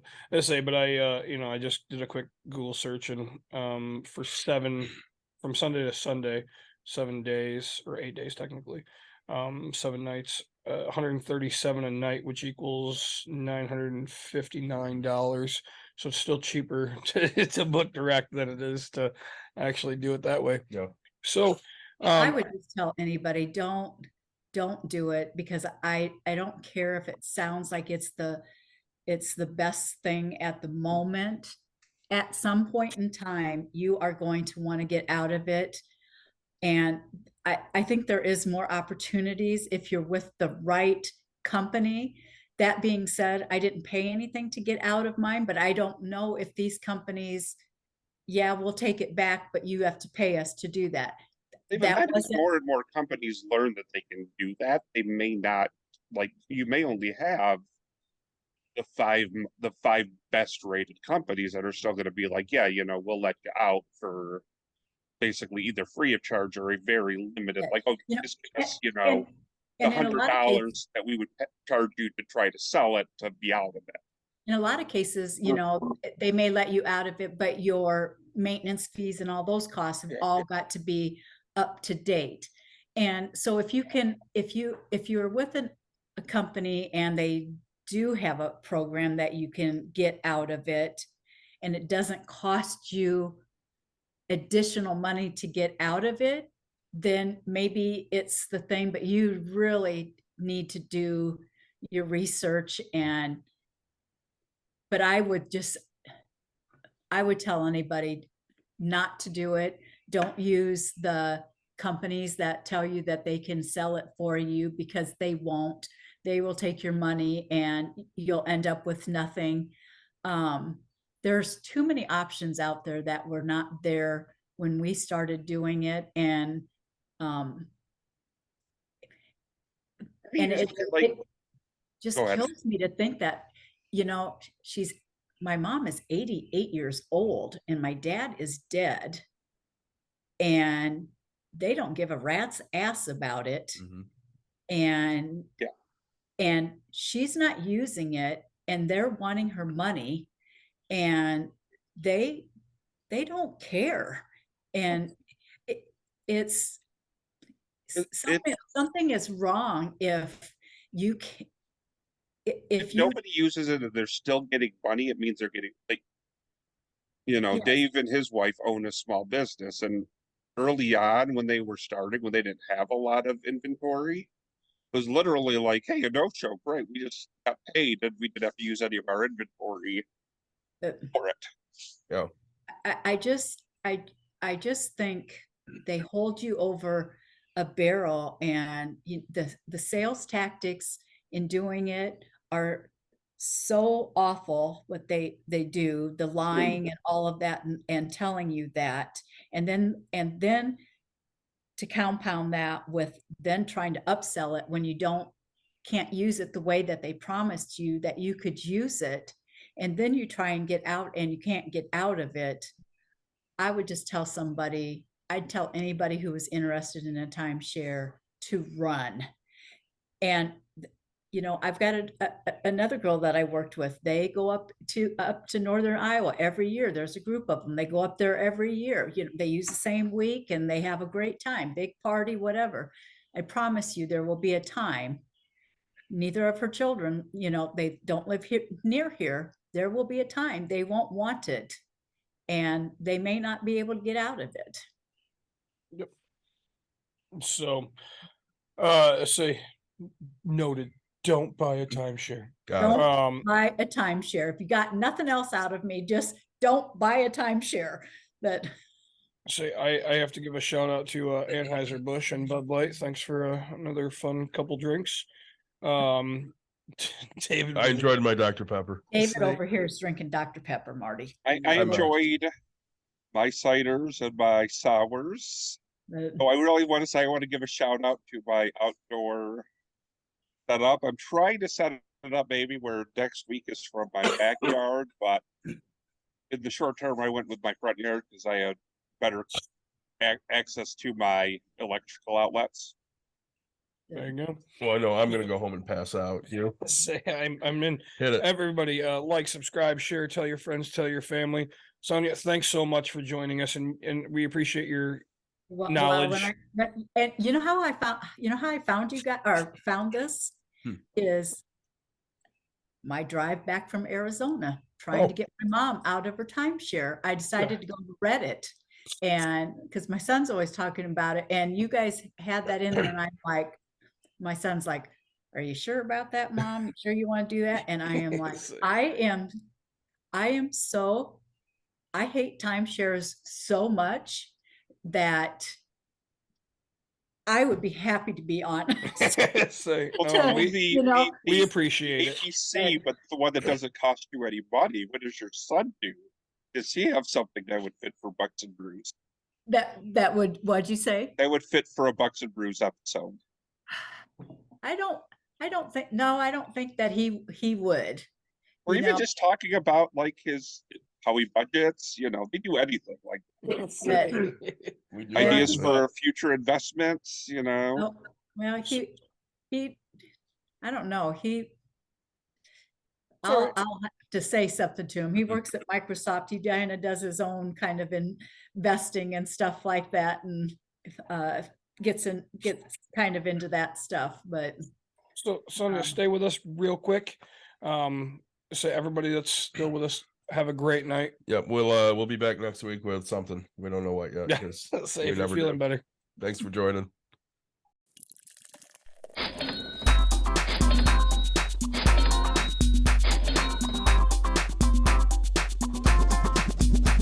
You've dialed in To Bucks and Brews, you might hear something you can use. like tips on your cash or tips on the suds. You're gonna want to The use smarts of these because stuff. they know the And brews. they know the box, and they know they can't help the stubborn fucks. So listen up, cause shit's not funny. Save yourself some Beer money, bucks, and brews.